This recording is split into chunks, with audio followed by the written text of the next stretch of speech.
Ma présentation s'appelle « Enquêter sur sa condition, fabrication et usage des savoirs par les prisonniers londoniens au XVIIIe siècle ». Et donc, je pars un peu du constat que, en fait, les prisons, quelque chose de très connu évidemment, les prisons sont omniprésentes dans la ville de Londres et dans les villes en général au XVIIIe siècle. Donc, comme vous pouvez le voir sur la carte, et là, il n'y a même pas toutes les prisons. Dans la ville, il n'y a que les plus grandes. Donc, les prisons sont au cœur de la cité.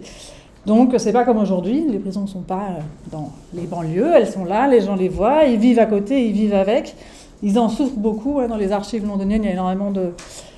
Il y a des pétitions de gens qui disent « ça sent trop mauvais, ça fait fuir les gens, il faut enlever ces prisons, il faut faire quelque chose ».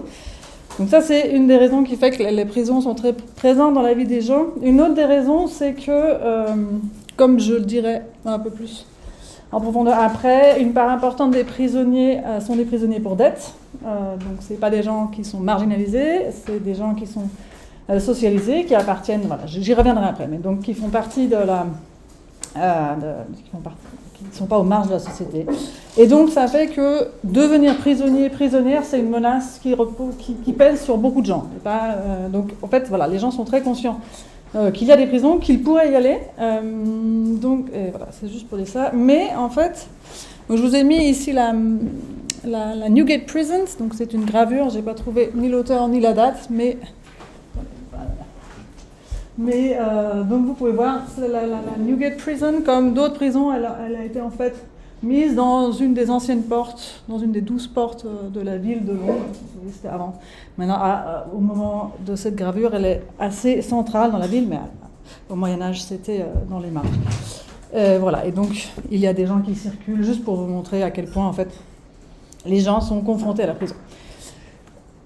Donc il y a cette omniprésence de la prison, mais en fait on ne sait pas vraiment ce qui s'y passe. C'est un espace qui reste assez clos, même s'il y a beaucoup de circulation. Disons un espace qui reste mystérieux, malgré les circulations qu'on y trouve. Je reviendrai sur cette question des circulations après. Là je vous ai mis juste une source d'un prisonnier, donc d'un imprimeur, merci.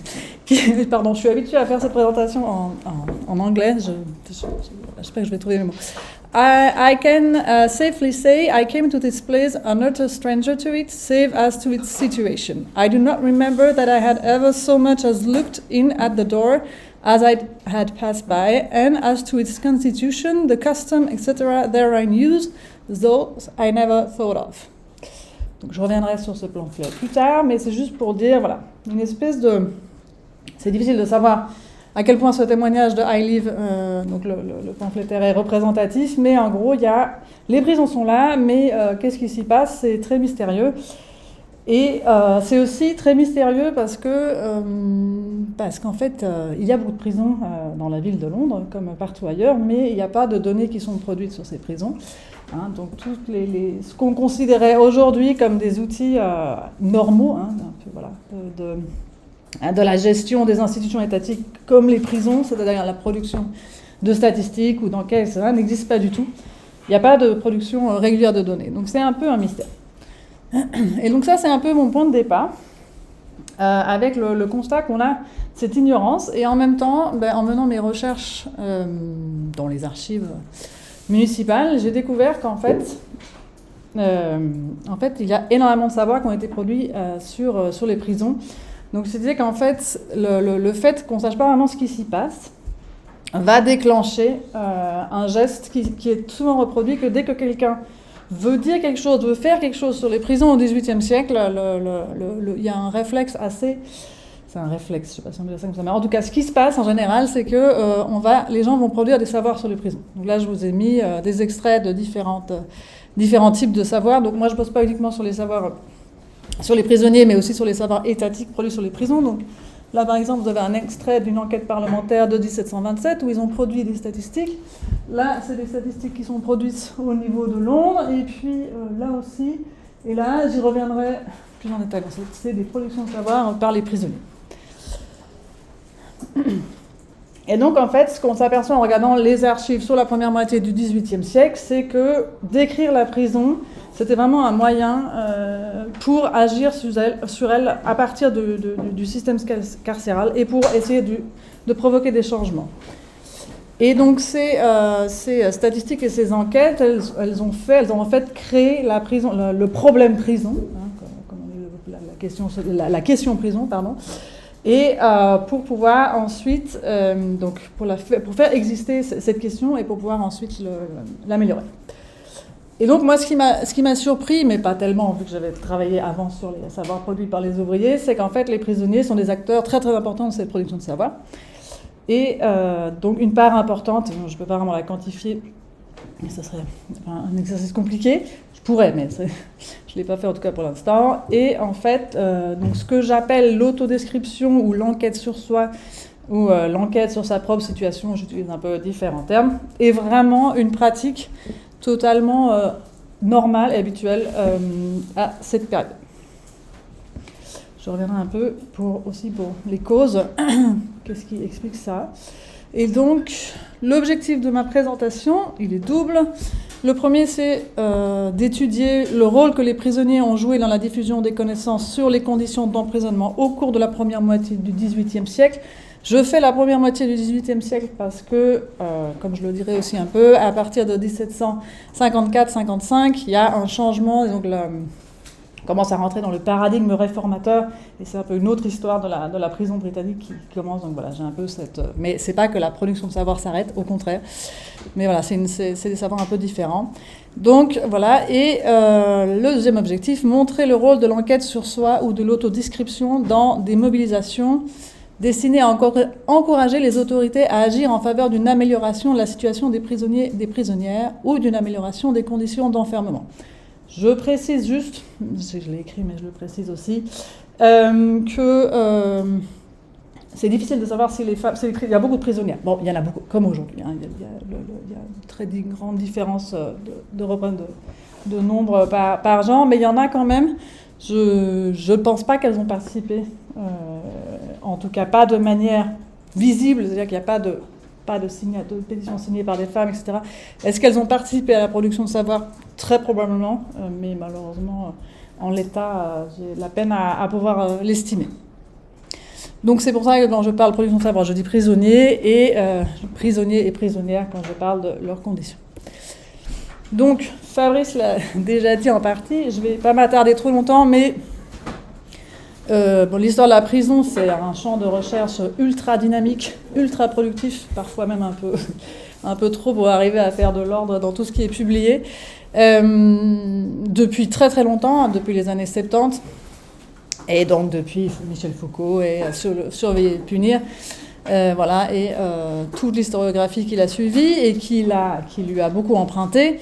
Et en fait, aujourd'hui, on est un peu dans une phase où il y a une espèce de formalisation, systématisation d'une nouvelle histoire de la prison, New Prison History, comme il se qualifie en anglais, et qui s'est construite en fait pendant très très longtemps sur un ensemble de personnes très vastes qui a critiqué en fait Foucault, tout en reconnaissant ses apports évidemment, hein, et qui ont essayé de compléter, corriger, voire renverser ses théories et son paradigme, mais toujours à partir de ces travaux. Il n'y a pas de travaux en histoire des prisons qui ne citent pas Michel Foucault à un moment ou à un autre, c'est presque gaguesque. Voilà, et d'ailleurs je le fais moi aussi, hein, donc voilà, on est bien d'accord. Voilà. Donc les principales critiques de Foucault et ceux qui l'ont suivi, c'est que c'est une historiographie qui est très centrée sur l'Europe, qu'il y a ça c'est tout à fait banal, c'est le problème partout, qu'il y a une nette exagération de la rupture entre les pratiques d'enfermement avant le 19e siècle et après. Donc l'idée qu'en fait on passe d'un système d'enfermement avec, j'y reviendrai pas, mais des tas de types des tas de manières de punir les gens à un système où la punition c'est l'enfermement uniquement, ça c'est très caricatural et ça s'est pas du tout passé comme ça. Les types d'enfermement continuent de coexister au 19e, au 20e siècle, au 21e siècle. Et la dernière critique importante, c'est justement, et qui découle de cette exagération de la rupture, c'est la focalisation sur la prison pénale au XXe siècle, au détriment d'autres formes d'enfermement, typiquement les camps qui vont passer dans d'autres historiographies, mais qui en fait font partie évidemment du système carcéral. Et donc, cette nouvelle histoire, les apports principaux dans lesquels je m'inscris totalement, et vous verrez très vite pourquoi, c'est la mise en avant des circulations entre l'intérieur et l'extérieur des espaces d'enfermement. Les différences, et ça évidemment c'est le gros problème de Michel Foucault, c'est qu'il a beaucoup basé ses écrits sur l'analyse des discours, mais qu'en fait il y a très peu, les rapports entre discours et pratique sont souvent, ténus. Typiquement, là, il met beaucoup en avant le panoptique, et aucune prison n'a jamais réellement été un panoptique. La question qui m'intéresse tout particulièrement ici, évidemment, c'est la question de la gentilité des prisonniers et prisonnières. Voilà, pour les personnes qui étudient la prison, il y a bientôt un numéro spécial qui va s'appeler Flexible Punishment, qui va sortir, qui fera toute une récapitulation de tout ça, et aussi des propositions théoriques. Donc voilà, voilà, c'est pas encore sorti, mais je leur ai emprunté toutes les informations sur la slide. Et donc moi, je m'inscris également dans une histoire sociale des savoirs. Et donc ce qui est important, donc sur la question de historiciser et analyser la production des connaissances, c'est que dans le cas de la prison, l'analyse des savoirs autour de la prison, c'est beaucoup focalisé sur la criminologie et l'analyse de qu'est-ce qui fait comment est-ce qu'on a criminalisé les gens, comment est-ce qu'on a utilisé les savoirs pour savoir comment bien enfermer les gens, comment changer les criminels, etc. Donc c'est une analyse très disciplinaire qui est typique d'histoire des sciences. Et moi, ce que j'essaie de faire avec d'autres collègues, c'est d'analyser les connaissances sur la prison à partir d'une histoire sociale des savoirs, donc qui ouvre la définition. Donc on n'est plus dans les sciences qu'on fait dans les laboratoires avec des savants ou dans des perspectives disciplinaires, mais qui est vraiment une analyse de la production de connaissances par tout le monde. C'est-à-dire on analyse aussi les scientifiques et les savants, mais on essaie de tout regarder, de ne pas avoir, disons, de regard a posteriori sur qu'est-ce qui est un bon savoir, un mauvais savoir, de regard jugeant. Donc aussi mettre dans la narration, dans l'histoire des savoirs, les formes quotidiennes de savoir, ce qu'on appelle les savoirs pratiques. Les savoirs non occidentaux, évidemment, ça ne me concerne pas ici, mais dans cette historiographie-là, c'est très important. Et la circulation transnationale, et en général la circulation des savoirs. Voilà. Et donc, je voulais juste la définition des savoirs, telle qu'elle est utilisée aujourd'hui. Donc, les savoirs comme un champ de l'expérience humaine, individuelle et collective, plus précisément comme l'ensemble des procédures mentales, discursives, techniques et sociales par lesquelles une société, les groupes et les individus qui la composent donnent sens au monde qui les entoure et se donnent les moyens d'agir sur lui ou d'interagir avec lui. Donc la notion, justement, c'est là aussi ce qui distingue l'histoire des sciences et l'histoire des savoirs, c'est de dire, en fait, on n'a pas juste un individu qui produit un savoir et qu'on essaie de capter comment la science... Il y a toujours cette idée qu'en fait, on a une approche pas la science qui s'améliore, une approche améliorative, une évolution vers un plus proche de la réalité de la science. Et là, c'est vraiment, on regarde toutes les formes de savoir, tout ce que les gens considèrent comme savoir, et surtout, on regarde l'utilisation de ces savoirs, c'est-à-dire comment en fait on produit des savoirs non pas pour la connaissance mais pour agir sur le monde. Voilà, et évidemment, c'est une perspective qui est importante pour mon travail. Donc voilà, je vais faire une présentation en 3 parties, tout à fait classiquement. En premier, je vais vous montrer qui a produit, donc j'ai déjà dit les prisonniers, mais quel type de prisonniers ont produit ces savoirs. La deuxième, j'ai appelé prisonniers enquêteurs. La deuxième partie, c'est la question de la fonction des savoirs, pourquoi ils sont utilisés. Et la troisième, ça va être une partie que j'appelle la partie comment, c'est-à-dire comment est-ce qu'ils produisent les savoirs qu'ils utilisent dans la confrontation ici avec les autorités. Donc pour ma première partie, donc, comme je vous l'ai dit, dans les archives, j'ai découvert beaucoup de savoirs produits par les prisonniers. Donc ce que je les appelle parfois des savoirs politiques, parfois des savoirs militants, c'est justement pour mettre un peu en avant le fait que c'est des savoirs qui sont produits très consciemment pour avoir un impact sur le monde et pour le transformer. Et en fait, tous les savoirs qui sont produits par les prisonniers, pour ça que je parle de prisonniers enquêteurs, hein, ils font des enquêtes, qui est une manière de produire du savoir particulière. Donc, je vais vous lire la définition, encore une fois. C'est la dernière définition. Un mode particulier, donc une enquête, un mode particulier de production de savoir sur le monde social et naturel, fondé sur des observations ponctuelles ou régulières sur le terrain, à travers une multitude d'outils, donc la visite, le questionnaire, l'entretien, la mesure, la photographie, la représentation littéraire ou esthétique, l'interrogation d'experts, etc. L'observation est déclenchée par un événement concret ou une situation concrète, donc ça c'est l'élément important qui distingue notamment les enquêtes des statistiques, parce que la statistique, la plupart du temps, c'est une production sur une base routinière, ritualisée, et régulière, c'est plutôt le meilleur terme. Et donc ici, on est sur quelque chose qui est déclenché par un événement concret qu'on perçoit comme problématique. C'est un point. Que ce soit une crise naturelle ou politique, une guerre, une épidémie, etc. Ou, évidemment, des mauvaises conditions d'enfermement, comme je vais en parler ici. Donc la particularité des enquêtes que j'aborde ici, c'est qu'elles sont produites par les personnes concernées elles-mêmes. Donc c'est des enquêtes, on parle des enquêtes sur soi, des autodescriptions. Elles sont produites par des subalternes, donc c'est des savoirs, ce qu'on pourrait qualifier de savoir par en bas. Je ne suis pas hyper fan du qualitif par en bas, par en haut, mais voilà, un peu. Mais voilà, c'est pas, disons, en tout cas, c'est pas des savoirs produits par l'État, c'est pas des savoirs produits par des réformateurs sociaux, comme ce sera au XIXe siècle. C'est des savoirs qui sont produits, c'est des savoirs situés, pour reprendre le vocabulaire actuel, et qui sont produits par les personnes concernées.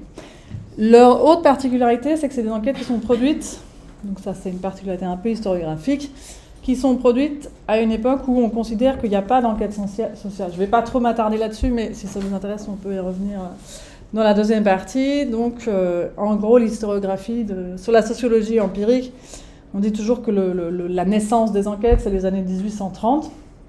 Et en fait, moi, une des choses que j'essaie de montrer, c'est que, donc 1830, il y a cette idée qu'en fait, il y a la révolution industrielle, l'urbanisation, que la bourgeoisie est très choquée par ce qui arrive et qu'on déclenche, il y a cette idée de déclencher des enquêtes pour observer cette transformation du monde et pour y remédier. Et en fait, quand on regarde le XVIIIe siècle, il y a énormément d'enquêtes essentielles. La différence entre ces enquêtes et celles du début du XIXe siècle, une des différences, mais qui n'est pas toujours présente, c'est que les enquêtes que je vais vous montrer maintenant, la plupart, elles ne se pensent pas comme des enquêtes. Elles ne vont pas dire « Ah, ben alors aujourd'hui, j'ai fait une enquête, voici ma méthode, j'ai fait comme ça, je suis allé voir, j'ai cumulé les données. » Il y a juste une production de savoir qui n'est pas réflexif. Et ça, je pense que c'est, à une exception près, vous verrez tout à l'heure, mais c'est un peu une des différences, qui est une différence importante, mais il y a quand même une continuité. Donc, il y a une rupture dans la continuité. Bref. Donc, les savoirs sur les prisonniers, ils sont produits majoritairement, ceux que j'ai trouvés, parce qu'il y a peut-être un biais de source, mais ça, voilà, c'est un autre problème, majoritairement par une catégorie très particulière de personnes enfermées qui sont les prisonniers pour dette.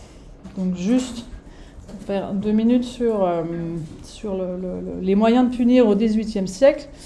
Donc au XVIIIe siècle, justement, les types de punitions sont très variés, en Grande-Bretagne, très variés et très peu réglementés. Donc en général, on a, quand on fait des délits mineurs, on a des amendes. Quand on fait des délits majeurs, on est tué. Mais le pardon royal est très fréquent. Hein, donc en réalité, les personnes exécutées sont très peu nombreuses. Et en grande majorité, les gens sont exilés avec, évidemment, suivant l'histoire et les guerres, etc. Il y a des moments où l'exil n'est plus possible. C'est un gros problème, ça surcharge souvent les prisons. Mais voilà, en gros. Et en fait, dans ces types d'enfermement, il y en a un quatrième qui est... dans ces types de punition, pardon. Il y en a un quatrième qui est l'enfermement. Donc l'enfermement qui est un moyen de punir parmi d'autres. Et on a longtemps pensé que dans les prisons au XVIIIe siècle, en fait, c'était toujours les gens qui étaient je ne sais plus comment on dit en français, mais qui étaient en attente de jugement, soit ceux qui étaient condamnés, qui étaient en attente de déportation ou d'exécution. Mais en fait, ce qu'a montré donc, les recherches récentes, c'est qu'il y a déjà un enfermement punitif assez important en Grande-Bretagne, notamment dans les maisons de correction. Mais je ne vais pas m'y attarder ici, mais voilà, juste pour préciser ça. Et donc, et donc voilà, voilà, c'est ça que je voulais dire. Et juste pour préciser, aussi parce que c'est important pour la suite, à cette époque-là, l'enfermement, la gestion de l'enfermement, elle est semi-privée, semi-publique. Donc c'est des bâtiments qui appartiennent à l'État, aux autorités locales, en la grande partie, mais qui sont gérés par des privés. Donc en fait, les gardiens, et ça c'est tout un enjeu évidemment, les gardiens, ils se rétribuent sur les prisonniers et les prisonnières. Donc, quand vous entrez en prison, vous devez payer pour avoir votre lingerie, vous devez payer tous les jours pour avoir à manger, vous devez payer pour avoir à boire, enfin voilà, c'est tout un système économique. Et du coup, évidemment, ça donne lieu à extrêmement beaucoup d'abus, vu que les gens sont totalement à la merci de ces personnes. C'est un problème. Je ne vais pas m'y attarder tout le temps, mais je voulais juste quand même le mentionner. Et voilà. Donc je vous ai présenté un peu ça. Donc dans les prisons, il y a quelques criminels, il y a des criminels, il y a des gens en attente de procès, mais il y a surtout, et majoritairement, c'est la moitié des personnes enfermées au XVIIIe siècle, ce sont les prisonniers et les prisonnières pour dette. Et donc les prisonniers et prisonnières pour dette, donc là je vous ai dit un magnifique livre qui a été publié récemment sur l'enfermement pour dette, que je recommande vivement aux personnes intéressées. Et donc l'idée de l'enfermement pour dette, ça n'est pas punitif, ça n'est pas où c'est mal, tu n'as pas payé ton créditeur, donc tu seras enfermé, mais simplement on enferme la personne pour pas qu'elle s'en aille.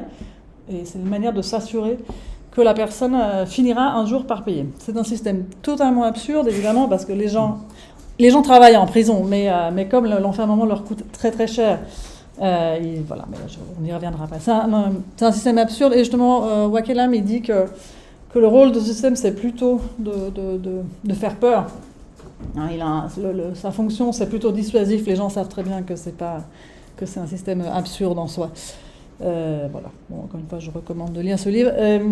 Et sinon, l'autre chose importante que j'ai déjà un peu évoquée avant, sur laquelle j'insiste maintenant, du coup, c'est des prisonniers pour dette, et donc ils appartiennent à une certaine catégorie de la population que Wakelam il définit comme des marchands ou des self-made men qui ont échoué dans le système capitaliste et commercial au XVIIIe siècle. Bon, je lui laisse le terme d'échec, mais en gros, c'est des gens qui, effectivement, sont très bien... La majeure partie sont intégrés socialement, avaient des commerces, sont habitués à écrire, et sont socialisés.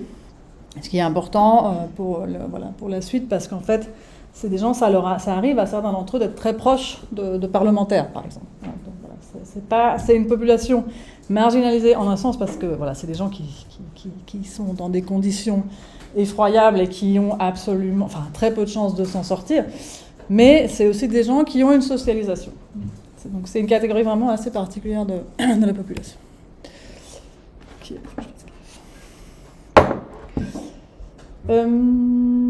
Donc les savoirs que moi j'ai trouvés, j'en ai trouvé sur deux types d'écrits principalement. Le premier, c'est la pétition, les pétitions, le pétitionnement.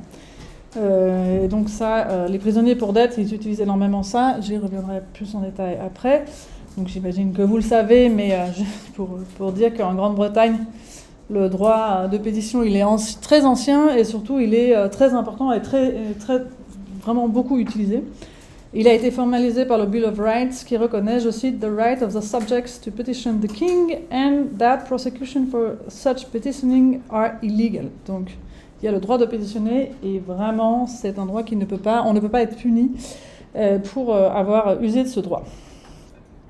Donc moi j'ai travaillé sur les pétitions adressées au Parlement, à House of Commons, mais il y a aussi beaucoup de pétitions qui sont adressées par les prisonniers aux Justices of the Peace, qui sont ceux qui sont responsables de l'enfermement au niveau local.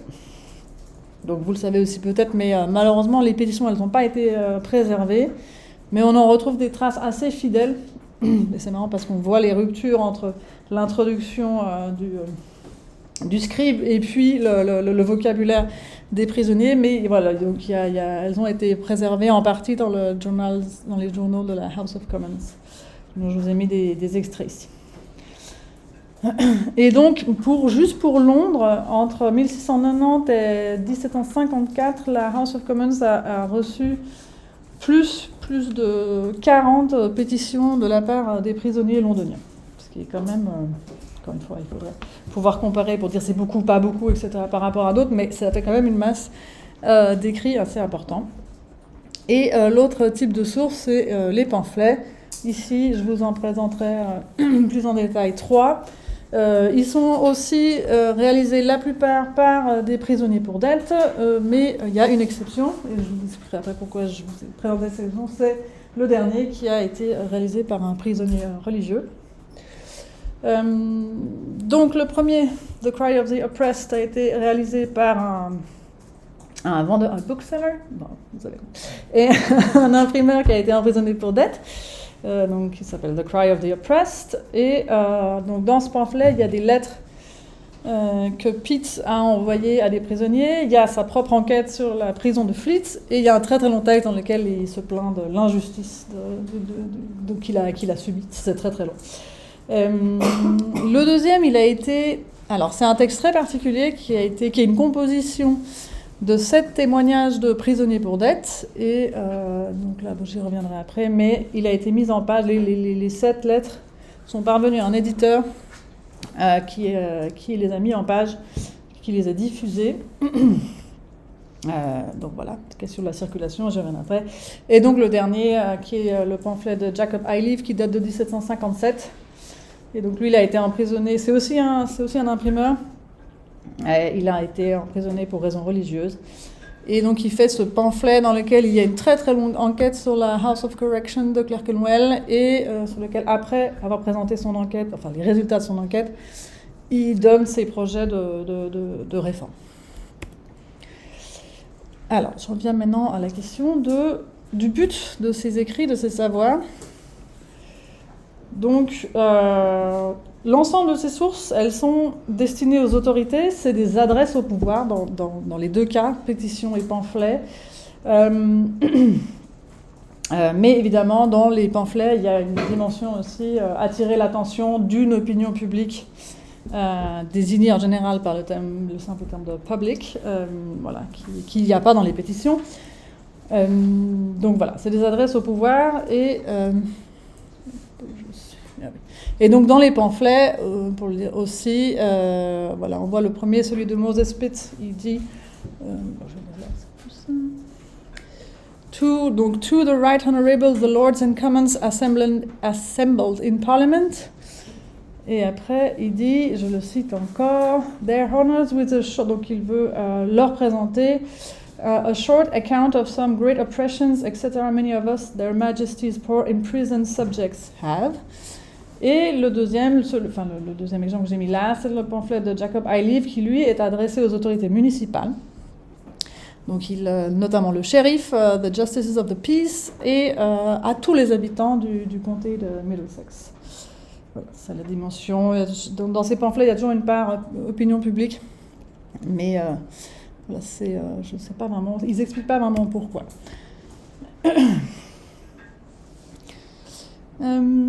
Et donc le troisième, enfin le pamphlet du milieu, j'ai pas dit la date avant, le Miseries of the Gauls, donc celui qui est une réunion de témoignages, de différents témoignages et enquêtes de prisonniers pour dette. Donc lui, il a été publié en 1729, et donc lui c'est un écrit un peu plus mystérieux. Il est publié en fait à la suite d'une enquête parlementaire que donc je vous ai mis ici, a report from the committee appointed to inquire into the state of the Gauls of this kingdom, sur la prison de Fleet, mais aussi sur la prison de Marshalsea. Et en fait, c'est une enquête parlementaire qui a été déclenchée suite à la mort de l'architecte Robert Castell, qui avait été emprisonné pour dette et qui était ami d'un parlementaire. Et donc, je vous ai mis, j'ai oublié de mettre la référence, mais en bas, vous avez les parlementaires dans la prison en train de réaliser l'enquête. Et donc, le pamphlet Miseries of the Gauls, en fait, il a été publié pour venir un peu par l'imprimeur. Il dit en fait, voilà, je pense que à la suite de l'enquête parlementaire, c'est intéressant de publier ce récit des prisonniers sur leur existence quotidienne. Donc ça, c'est clair pour l'imprimeur. C'est moins clair pourquoi les prisonniers eux-mêmes, ils ont mis par écrit leur récit sur leurs conditions. C'est sans doute parce qu'ils voulaient participer au travail parlementaire pour dénoncer leurs conditions, mais voilà, c'est pas, ils l'ont pas expliqué. Bon, c'est pas vrai. Donc, les pétitions adressées au Parlement, mais aussi les textes, certaines parties des pamphlets, l'objectif principal, c'est de demander des actes législatifs. Donc ça, c'est une des raisons qui explique l'existence de ces écrits et les savoirs qui les soutiennent. J'y viendrai dans la troisième partie.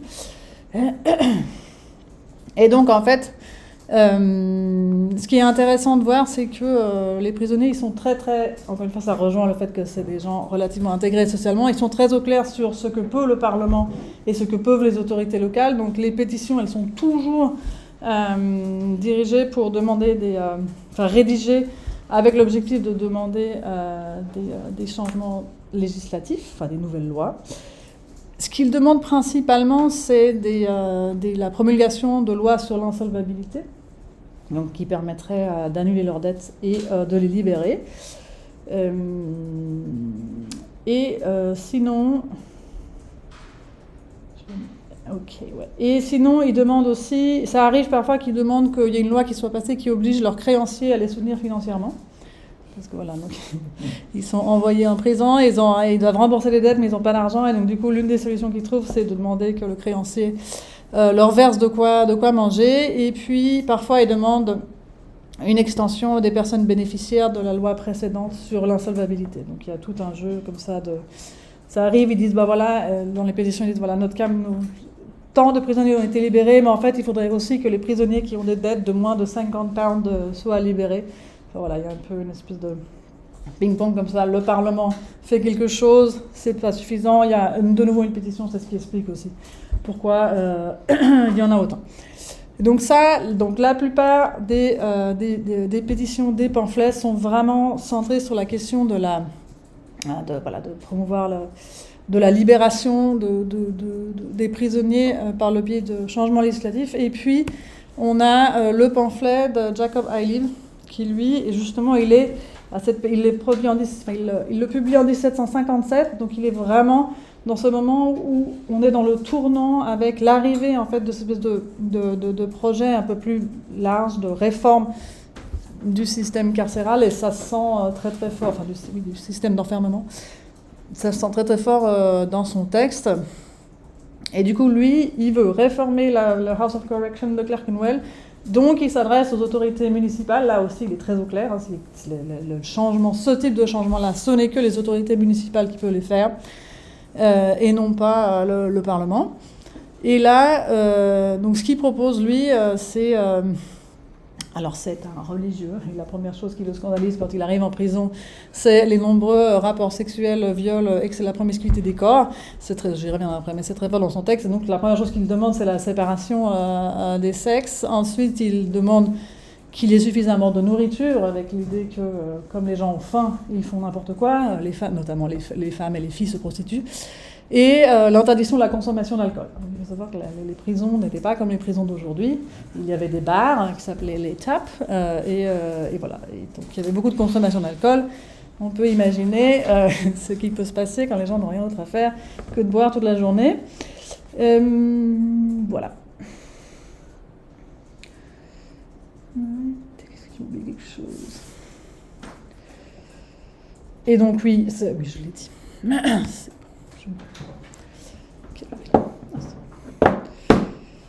Et donc maintenant, je vais en passer à la question des savoirs. Donc, ce qui est vraiment frappant, et c'est quelque chose qui a... Voilà, on s'en fiche, hein, mais juste pour dire, c'est quelque chose qui... Même si les pétitions, par exemple, ça a été pas mal étudié, le fait qu'elles sont très fréquemment accompagnées par la production de savoirs au moins descriptifs, c'est aussi quelque chose que j'ai montré dans ma thèse. C'est aussi quelque chose que font beaucoup les ouvriers, produire des statistiques lorsqu'ils font des pétitions au Parlement. Donc ça n'a pas été beaucoup relevé. Et en fait, c'est intéressant pour plusieurs raisons, et notamment parce que ça montre en fait que les gens, en général, ont conscience, les gens, c'est un terme, mais disons, en tout cas, cette catégorie de la population, que sont les prisonniers pour dette, mais également les ouvriers, ont conscience en fait de l'importance d'objectiver leur situation, d'objectiver leurs demandes pour être entendus par le Parlement. Et ça rentre dans toute une histoire, enfin toutes des interrogations sur le développement des savoirs étatiques ou bien de l'information state, des fois on l'appelle, où on a vraiment cette idée que c'est l'État centralisateur qui commence à, donc on a cette idée un peu top-down de la production de savoir avec un État centralisateur qui commence à produire des données pour pouvoir contrôler la population, gérer les gens, voilà, etc. Et en fait, ce qu'on voit quand on regarde d'un peu plus près ces archives-là, c'est qu'en fait, c'est plutôt une dynamique avec voilà, des gens qui se disent en fait, il faut, si je veux qu'on m'entende au Parlement, il faut que je fasse des savoirs. Et du coup, les parlementaires qui prennent ces savoirs, qui les utilisent ensuite, et puis après, ce qui va se passer en fait au fur et à mesure de l'avancée dans le 18e et du 19e siècle, c'est qu'en fait l'État central va commencer à produire des savoirs réguliers, mais en prenant les données qui sont amenées au Parlement. C'est comme ça qu'en fait en Grande-Bretagne naissent c'est sur l'idée en fait de stabiliser et de régulariser tous les savoirs qui sont produits au sein du Parlement qu'on va créer le bureau de statistique du Board of Trade. Bon, je ne sais pas comment on dit en français. Le Board of Trade. Voilà. Donc, c'est un aspect vraiment important. Et j'étais assez frappée de voir déjà que les ouvriers, justement, avaient cette conscience très claire de l'importance de fournir des données et de voir que les prisonniers font pareil dans les deux types d'écrits qu'ils ont l'habitude d'utiliser, les pétitions et les pamphlets. Et en fait... ce qui est impressionnant dans le cas des prisonniers, c'est que c'est quand même des gens... Alors, je vous ai mis une image assez célèbre ici c'est la prison de Newgate, je crois, avec un prisonnier pour dette qui est dehors de la prison. Donc c'est sûr que les prisons, elles n'étaient pas aussi fermées qu'aujourd'hui et que les prisonniers, ils pouvaient circuler. Mais quand même, ce qui est impressionnant dans les sources que j'ai trouvées, c'est que en fait, ils produisent des savoirs, donc ils vont donner au Parlement, ils vont donner au public, dans leurs pamphlets, des savoirs qu'ils ont produits, en fait, en réunissant, en compilant des informations qui vont provenir des prisons de Londres, mais aussi des prisons d'autres villes britanniques. Donc en fait, il y a vraiment une circulation assez importante. Encore une fois, j'ai trouvé peu de traces, mais les traces qui existent, c'est vraiment des savoirs qui circulent, qui partent d'une prison, de prisons lointaines, et qui arrivent jusqu'aux prisons de Londres, et après qui sont insérés dans un discours et qui sont envoyés au Parlement. Donc il y a vraiment une circulation des savoirs qui est intéressante. Donc j'ai des différentes traces comme ça. Là, je vous lis une qui vient d'une pétition de 1747. The petitioners, the prisoners in the fleet have received accounts from several Gauls in this kingdom, whereby it appears that some 1,000 persons are now confined as debtors, many of whom are in starving condition. Donc voilà, j'ai quelques traces comme ça. Et en fait, ce qui est aussi important de savoir, donc ils peuvent circuler, mais ils ne peuvent pas aller d'une prison à l'autre. Et donc, en fait, ce qui se passe en général, c'est qu'ils sont aidés dans leur quête d'information pour faire leur dossier, pour pouvoir envoyer leur pétition au Parlement ou produire leurs pamphlets par des personnes, des semi-externes, des gens qui circulent dans les espaces d'enfermement, mais qui ne sont pas des prisonniers. Et typiquement, j'ai à 2 reprises des hommes d'église, et il y a une personne qui est qualifiée de agent, donc ils ont cette espèce de personne qu'ils qualifient d'agent, et une personne qui est rétribuée par les prisonniers pour faire le travail que nécessite le pétitionnement. Et donc pourquoi est-ce qu'ils s'embêtent à compiler tous ces savoirs ? Donc là aussi, c'est quand même, il faut imaginer, c'est une démarche qui coûte très cher, donc ça signifie qu'ils ont conscience que ça les aide, sinon ils ne le feraient pas.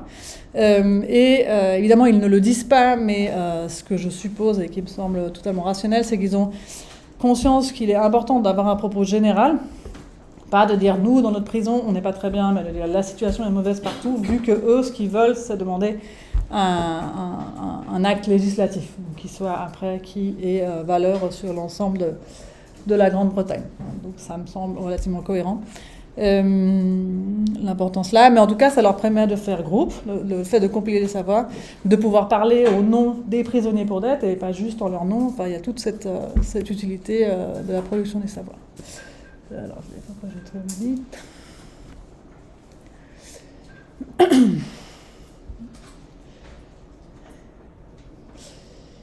Ok, et donc ces savoirs-là, donc il est...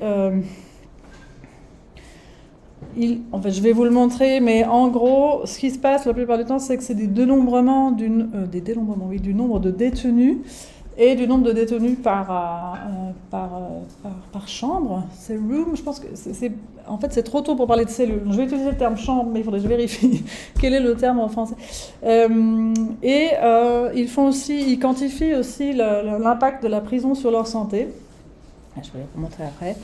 Et aussi parfois les effets des nouvelles législations sur leurs conditions d'enfermement. Donc on a une espèce de circulation intéressante entre le Parlement édicte une loi, un Insolvency Act, et ensuite eux ils renvoient des pétitions en disant, bon voyez, en fait votre acte de telle année n'a pas eu d'effet parce qu'il reste entre nous, on est encore 200 dans la prison. Et voilà, c'est des circulations comme ça, c'est intéressant de voir comment Enfin, je me demande, je ne peux pas trop savoir, mais qu'est-ce que les parlementaires font de toutes ces données.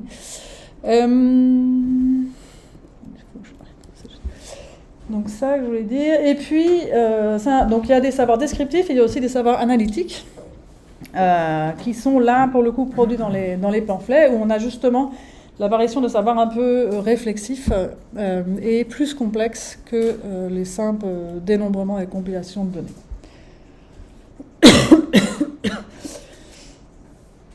Donc, les savoirs descriptifs, donc c'est la description de soi. Donc, ils informent le Parlement ou l'opinion publique de leur nombre, principalement. Là, je cite A petition of the Constable and Assistants Confined Debtors in the Poultry Counter, London, on behalf of themselves and the rest of the debtors of the said gaol, being in number 129.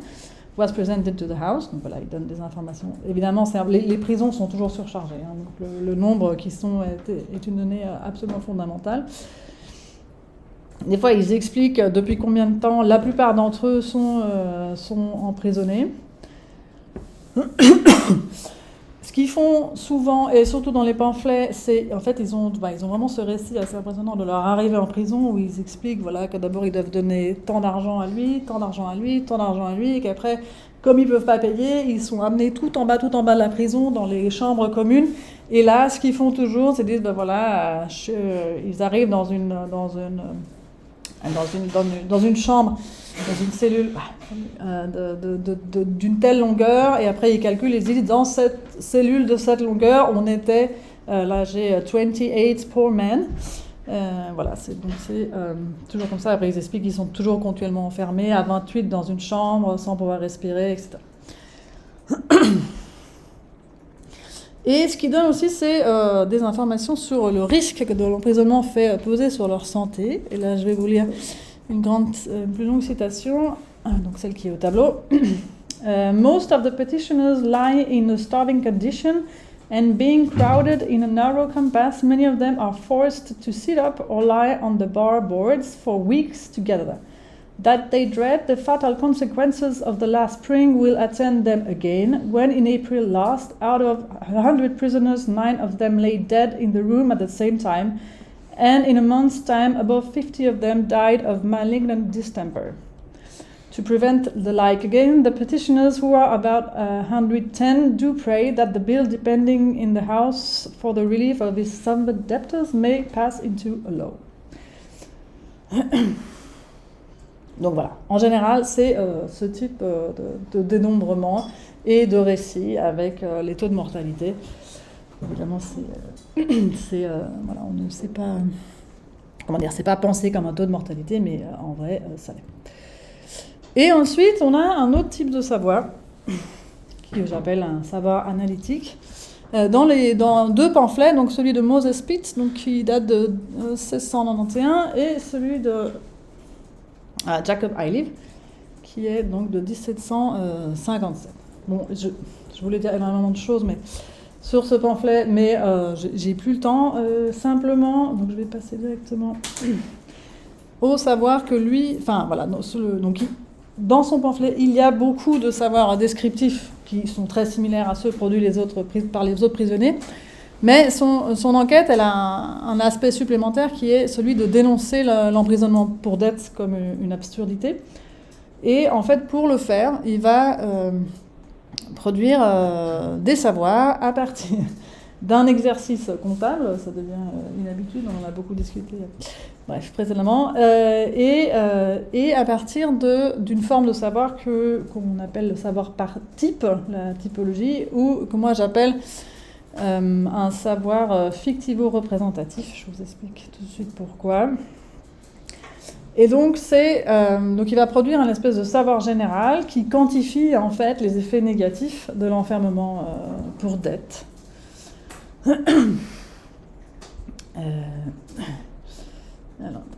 Et donc ce savoir-là, il est inclus dans une longue section où il explique aux creditors pourquoi c'est pas bon d'enfermer les gens pour dette. Et pour le faire, il va en fait faire la comptabilité, il va montrer en fait ce que coûte l'enfermement pour un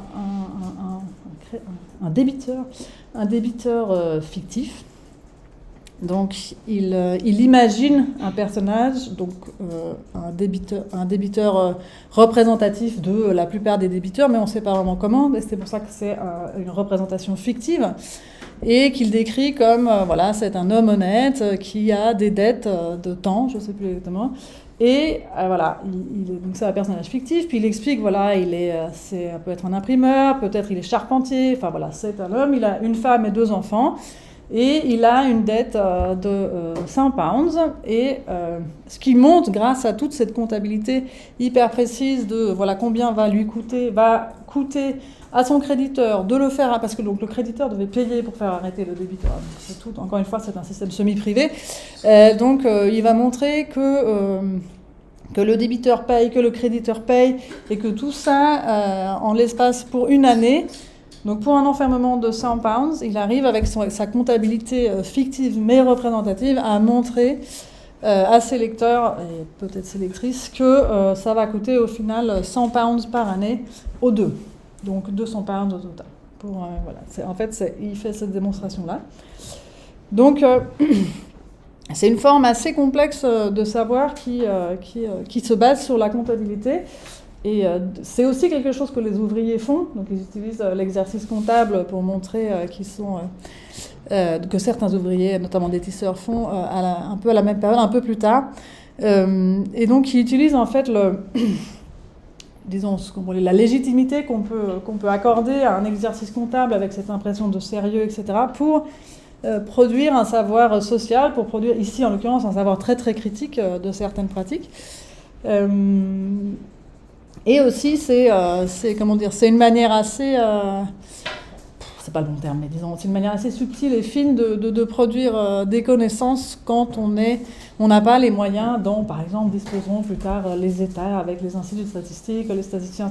C'est une manière de produire des savoirs assez ingénieuses. Je pense que c'est le bon terme. Et ce qui est intéressant, c'est que Jacob Iliff, il fait exactement la même chose. Il fait aussi une comptabilité plus de 50 ans après. Et lui, en fait, là, de nouveau, lui, elle est en plus... je ne sais pas si vous l'avez vu, mais là, le livre est mal scanné, on ne voit pas très bien, mais vous voyez les lignes de comptabilité, c'est un peu moins propre, entre guillemets, que ce que va proposer Jacob Iliff, mais c'est vraiment la même chose. Donc on a vraiment les lignes de dépenses, les chiffres, les dépenses, et puis les totaux en bas de page, et puis à chaque page, le rappel des totaux de la page précédente. Enfin, vraiment, c'est une comptabilité. Et ici, ce qui montre, encore une fois, pour dénoncer c'est pour dénoncer donc le fonctionnement de la House of Clerkenwell. En fait, ce qui démontre que en fait, les gardiens sont trop mal payés. Enfin, ils ne reçoivent pas assez... qu'il faudrait qu'en fait, la municipalité de Londres prenne en charge une partie des salaires, des revenus des gardiens, parce que vu ce qu'ils gagnent, c'est pas possible que les choses se passent autrement, qu'ils abusent en fait de leurs conditions, parce qu'ils ne gagnent pas assez d'argent pour couvrir leurs besoins, pour pouvoir faire vivre leur famille, etc. Enfin, c'est tout l'objectif de la démonstration qu'il fait avec cette longue comptabilité. Et donc, bon, ça c'est ma marotte à moi, mais je suis assez, enfin, je trouve ce rôle de la comptabilité dans la production des savoirs, elle est vraiment très importante, et on a vraiment cette transition. Encore une fois, Jacob Eiliv et Moses Pitt, les deux, c'est des imprimeurs, donc ils sont un peu marchands, ils sont habitués à faire des comptabilités, c'est un exercice pour eux de la vie quotidienne. Et on a justement la transformation de ce savoir pratique en un savoir, en l'occurrence, social, et qui, voilà, ça, c'est... et en vrai, si on regarde en histoire des sciences, notamment en histoire de l'économie, c'est exactement le même phénomène. C'est-à-dire qu'en fait, Keynes et son tableau économique, le fameux zigzag, je ne sais pas si vous connaissez un peu l'histoire économique, en fait, c'est exactement la même chose. Keynes, il a repris les comptabilités, et à partir des comptabilités, il a créé des tableaux économiques pour montrer comment se produisent les richesses dans la nation. Donc on a vraiment, chez les prisonniers, donc des gens marginalisés, et chez ceux qu'on considère comme les savants, les grands savants du XVIIIe siècle, exactement ce même geste en fait, de passer de la comptabilité pratique quotidienne à la comptabilité comme outil de savoir, et en l'occurrence aussi de savoir pour améliorer les conditions d'enfermement. Voilà. Je crois que j'ai dépassé un petit peu, pardon. Donc juste brièvement en conclusion, donc pour dire que c'est un cas d'étude que je trouve, évidemment, vu que j'ai précédemment à travailler dessus, que je trouve important, intéressant à plusieurs niveaux, parce que déjà, il permet vraiment de montrer, c'est des choses qui ont déjà été dites, hein, c'est rien de nouveau, mais juste que la circulation entre les prisons et le monde extérieur est vraiment très forte, et qu'elle passe aussi par la circulation de savoir, et ça c'est vraiment, ces sources-là, elles permettent vraiment de le montrer. Ce qui est encore plus intéressant, c'est de voir l'agentivité des prisonniers, leur manière de produire des enquêtes, des descriptions, la compilation de savoir, le temps qu'ils passent, les dépenses. C'est vraiment énormément d'argent. Hein. J'aurais peut-être dû mais c'est énormément d'argent de pétitionner, de collecter des savoirs. Il faut payer des tas de gens, enfin, il faut payer le papier. C'est beaucoup d'argent. Et donc, ça a vraiment appuyé cette idée qu'en fait, ils ont une conscience très très forte de l'importance d'objectiver sa situation pour être entendu, pour encourager à l'action politique. Et donc ça c'est pour l'histoire de la prison, et du côté de l'histoire des savoirs, je pense qu'on a, voilà, c'est quelque chose qui est su, mais voilà, qui n'est pas encore, à mon avis, assez entré dans les conscience, non, je rigole, mais dans les pratiques, disons, dans les ouvrages, dans l'historiographie, l'idée qu'en fait, le savoir, c'est pas des gens qui disent un jour, oh, je vais produire des connaissances parce que j'ai envie de connaître le monde, mais que les gens, ils produisent des savoirs en interaction avec le monde, et surtout pour agir sur lui, et ça, c'est un exemple assez intéressant pour montrer comment les savoirs sont des outils importants de l'action politique. Et aussi de montrer que dans toute cette histoire des savoirs d'État, que en fait la population non seulement est très très vite consciente de l'importance d'apporter des savoirs à l'État pour le faire agir, mais qu'elle prend une part très importante, et que du coup les savoirs d'État ne sont pas, voilà, je l'ai déjà dit, mais ce n'est pas du tout un processus top-down comme on l'a longtemps raconté.